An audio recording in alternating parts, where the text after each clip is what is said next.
दोस्तों, क्या आप जानते हो कि तारक मेहता का उल्टा चश्मा सीरियल में जेठालाल की जो दुकान है जिसे हम गड़ा इलेक्ट्रॉनिक्स नाम से जानते हैं, दोस्तों ये दुकान असली है या फिर एक सेट है। और दोस्तों, क्या ये बात आप जानते हो कि तारक मेहता का उल्टा चश्मा में टप्पू का रोल निभाने वाले भव्य गांधी जो भारत के हाईएस्ट पेड चाइल्ड आर्टिस्ट है।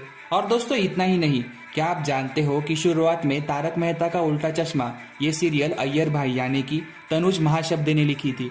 दोस्तों, क्या ये फैक्ट आप जानते हो? अगर नहीं जानते तो इस वीडियो को अंत तक जरूर देखिए और इसी तरह के इंटरेस्टिंग जानकारी देने वाले और मजेदार फैक्ट जानने के लिए कृपया हमारे चैनल को अभी सब्सक्राइब कर लीजिए।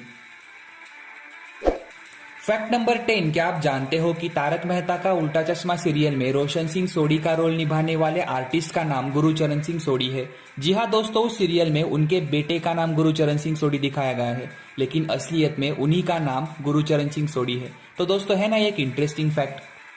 फैक्ट नंबर 9, क्या आप जानते हो कि शुरुआती दिनों में तारक मेहता का उल्टा चश्मा इस सीरियल में चंपकलाल के रोल के लिए दिलीप जोशी को यानी कि जो अभी जेठालाल का रोल निभा रहे हैं उनको चुना गया था, लेकिन कुछ कारणवश बाद में उन्हें बदल दिया गया और उन्हें जेठालाल का रोल दिया गया। फैक्ट नंबर 8, क्या आप जानते हो कि शुरुआती दिनों में तारक मेहता का उल्टा चश्मा इस सीरियल को तनुज महाशब्द ने लिखा था यानी कि अय्यर भाई ने लिखा था, लेकिन बाद में दिलीप जोशी के कहने पर उन्हें एक्टर के तौर पर इस सीरियल में काम करने का मौका दिया गया।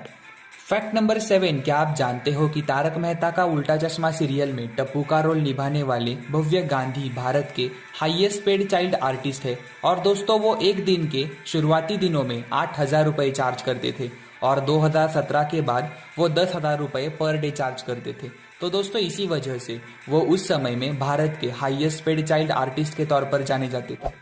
फैक्ट नंबर 6, क्या आप जानते हो कि शुरुआती दिनों में तारक मेहता का उल्टा चश्मा इस सीरियल को लिखने का काम तनुज महाशब्द यानी कि अय्यर भाई करते थे, लेकिन बाद में जेठालाल यानी कि दिलीप जोशी को ऐसा लगा कि उनके सीरियल में एक तो बंगाली और साउथ इंडियन कपल होना चाहिए और इसी वजह से उन्हें एक साउथ इंडियन कैरेक्टर वाला रोल दिया गया था। दोस्तों, फैक्ट नंबर 5, क्या आप जानते हो कि तारक मेहता का उल्टा चश्मा सीरियल में दयाबेन गड़ा का कैरेक्टर निभाने वाली दिशा वकानी के पिताजी ने भी उस सीरियल में काम किया है।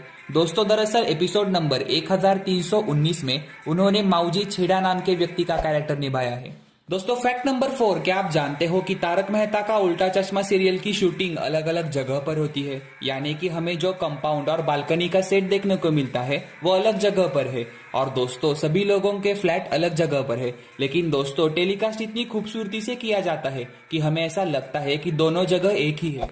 दोस्तों, फैक्ट नंबर 3, क्या आप जानते हो कि तारक मेहता का उल्टा चश्मा सीरियल में हमें जेठालाल की दुकान के पीछे जो गोदाम दिखाई देता है वो दरअसल दुकान के पीछे ना होकर वो स्टूडियो में बनाया गया है। दोस्तों, वो दरअसल एक सेट है क्योंकि दुकान का शूट मुंबई के खाड़ी इलाके में होता है और गोदाम का शूट फिल्म सिटी में होता है। दोस्तों, फैक्ट नंबर 2, क्या आप जानते हो कि तारक मेहता का उल्टा चश्मा सीरियल में हमें जो दुकान दिखाई जाती है, जी हाँ दोस्तों, वही गड़ा इलेक्ट्रॉनिक्स दुकान, वो दोस्तों असलियत में ही दुकान है। जी हाँ दोस्तों, वो कोई सेट नहीं है बल्कि वो असलियत की दुकान है और उस दुकान के मालिक का नाम है शेखर गडियार। दोस्तों, 12 साल से शूटिंग के लिए उसी दुकान का इस्तेमाल किया जाता है और उस दुकान में हमें जो भी इलेक्ट्रॉनिक्स के प्रोडक्ट दिखते हैं वो सभी के सभी असली होते हैं। दोस्तों, फैक्ट नंबर 1, क्या आप जानते हो कि तारक मेहता का उल्टा चश्मा सीरियल में तारक मेहता के कैरेक्टर निभाने वाले शैलेश लोढ़ा असल जिंदगी में भी साहित्य से जुड़े हुए व्यक्ति है। दोस्तों, जैसा कि हमें सीरियल में देखने को मिलता है कि वो एक कवि और लेखक है, उसी तरह से वो असल जिंदगी में भी एक कवि है। तो दोस्तों, अगर उनके बारे में आप डिटेल में जानना चाहते हो तो राइट वाले वीडियो पर क्लिक कीजिए।